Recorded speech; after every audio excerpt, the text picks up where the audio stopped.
Imagine this. You're 25 years old. You wake up on an ordinary Tuesday morning.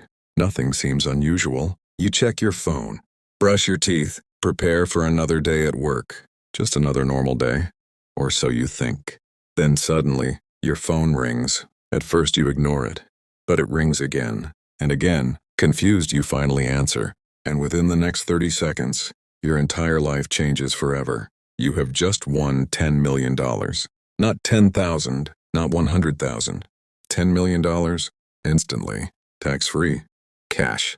At first you think it's a scam. There must be some mistake. People like you don't become millionaires overnight. That only happens in movies. But after several phone calls, multiple confirmations, and one sleepless night, reality begins to sink in. You are rich, really rich, and suddenly, the life you've known for 25 years is gone forever. Chapter 1. The last day of being ordinary. Just a week ago, you were worried about rent. You complained about your boss. You counted every dollar before buying groceries. You dreamed about becoming rich. But dreams were just dreams. You never expected them to come true. Yet here you are, looking at a bank account with 8 digits, more money than you ever imagined. And honestly, you don't know what to do. Your parents cry tears of happiness. Your friends celebrate. Everyone says the same thing. You made it. You'll never have problems again. You can finally live your dream. And for a while, you believe them. Because if money can't buy happiness, then why does this feel so incredible? Chapter 2. Goodbye, boss. 3 days later, you walk into work. But something feels different. The annoying emails, the endless meetings, your boss complaining about deadlines. None of it matters anymore, because for the first time in your life, you don't need this job. You don't need anyone's permission. You don't need to ask for vacation days. You don't need to wake up at 6 a.m. You're free. So when your boss starts talking about next month's targets, you smile and quietly say, "I quit." Everyone freezes. Your coworkers stare. They think you're joking. But you're serious. For the first time in your life, you walk out of that office with no fear, no stress, no anxiety, just excitement, because in your mind, life is about to become perfect. But life has a funny way of teaching lessons, and some lessons can only be learned the hard way. Chapter 3. Buying happiness. The first purchase is easy. A dream house. Not just a house, a mansion, the kind you used to see on Instagram. 10 bedrooms, a massive swimming pool, home theater, private gym, beautiful views, everything you've ever wanted. Then comes the cars, a Ferrari, a Lamborghini, a Rolls Royce. Because why choose one dream when you can have all of them? Then come the watches, the designer clothes, the first-class flights, luxury hotels, private parties, and suddenly, you become the person everyone envies. Social media loves you. Old classmates start following you again. People who ignored you before now want to be your friend. For an entire year, life feels magical. Every day is exciting. Every day feels like a movie.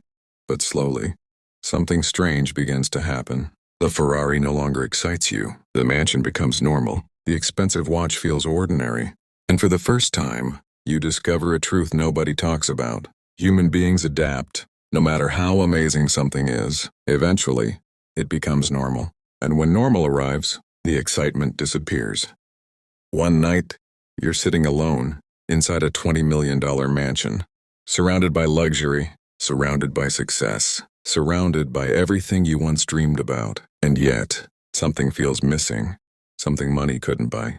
But what exactly is it? At 26 years old, you don't know the answer. Not yet, but over the next 50 years, life is about to teach you. And some of those lessons will cost far more than $10 million. 1 year later, something strange happens. You wake up one morning, and for the first time since becoming rich, you feel bored. Not sad, not depressed, just empty, which makes absolutely no sense. After all, you have everything. The dream house, the dream cars, the expensive clothes, unlimited freedom, millions in the bank. So why do you feel this way? You don't understand. Because ever since childhood, you believed money would solve everything. And technically, it did. You no longer worried about bills. You no longer worried about rent. You no longer worried about losing your job. But somehow, peace of mind wasn't the same thing as happiness. And deep down, you started feeling something you had never felt before, a lack of purpose. For 25 years, you woke up with responsibilities, school, college, work, deadlines, goals, problems. But now, nothing. No reason to wake up early. No boss. No schedule. No purpose. And at first, that sounded wonderful. But after 12 months, freedom started feeling strange. Because human beings weren't designed to do nothing. They were designed to build, to create, to struggle, to improve. Without challenges, even paradise becomes boring. So you start traveling again. Paris, Dubai, Tokyo, London, Switzerland, Maldives, private jets, 5-star hotels, Michelin star restaurants. But no matter where you go, you take yourself with you. And eventually, the excitement fades again, because changing locations doesn't change what's inside. Chapter 5: The New Friends. At 27, your life changes again. Not because of money, but because of people. Suddenly, everyone wants to know you. Everyone wants to be around you. Everyone invites you to parties. Women who ignored you before now smile at you. Old classmates message you. Long-lost relatives appear from nowhere. People you haven't spoken to in 10 years suddenly say, "Hey buddy, remember me?" And at first, it feels amazing. You feel popular, important, respected. But after some time, you begin noticing something strange. People rarely ask how you're doing. Instead, they ask what you're buying next, where you're traveling, what car you're driving, how much you've invested. And slowly, a terrible question enters your mind. If I lost all my money tomorrow, would these people still stay? The thought terrifies you, because for the first time, you don't know who truly loves you, and who simply loves your lifestyle. Chapter 6: Love or Money. Then, at age 28, you meet someone. Her name is Sophia. She is kind, beautiful, intelligent, and unlike everyone else, she doesn't seem impressed by your wealth. She laughs at your jokes, challenges your opinions, treats you like a normal person. And for the first time in years, you feel something money never gave you. Connection, real connection. Soon, you fall in love. Everything feels perfect. Friends say she's lucky, but secretly, you wonder if you're the lucky one, because finding genuine people is much harder than making money. One evening, while sitting together watching the sunset, you ask her a question. If I had no money, would you still love me? She laughs and says, "You ask strange questions." Then she smiles and answers, "I fell in love with you, not your bank account." Those words hit differently, because deep inside, you realize something. $10 million bought luxury, but it couldn't buy trust, and it couldn't buy love. Chapter 7: The Billionaire Next Door. Around this time, you meet someone unexpected, an old man named Robert. He's 70 years old, simple clothes, old car, nothing flashy, nothing impressive, at least not on the surface. But after talking to him, you discover something shocking. Robert is worth nearly $2 billion, and yet, he lives like an ordinary person. No supercars, no private jets, no giant mansion, nothing. Confused, you ask him, "Why don't you spend your money?" Robert smiles and replies, "Because money isn't for showing people how rich you are. It's for buying freedom, and freedom costs much less than people think."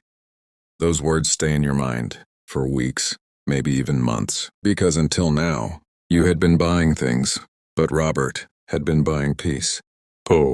Chapter 8: The Biggest Mistake. At age 29, you decide to become an entrepreneur. After all, you have millions, you feel unstoppable, and everyone around you says, "Business is easy when you're rich." So you invest $5 million into a startup. Everyone praises your idea. Experts tell you it'll succeed. Friends call you a genius. But life has other plans. Within 2 years, everything collapses. The business fails. Employees leave. Investors disappear. And just like that, $5 million vanish. Gone. Half your fortune disappears. Overnight. And for the first time since winning the lottery, fear returns. Real fear, not because you're poor, but because you finally understand something. Money can come quickly, and money can leave quickly. One night, unable to sleep, you stare at the ceiling and ask yourself, what if I lose everything? What if this is only the beginning? What if I'm not as smart as I thought? At age 30, you realize something humbling. Winning money and keeping money are two completely different skills, and life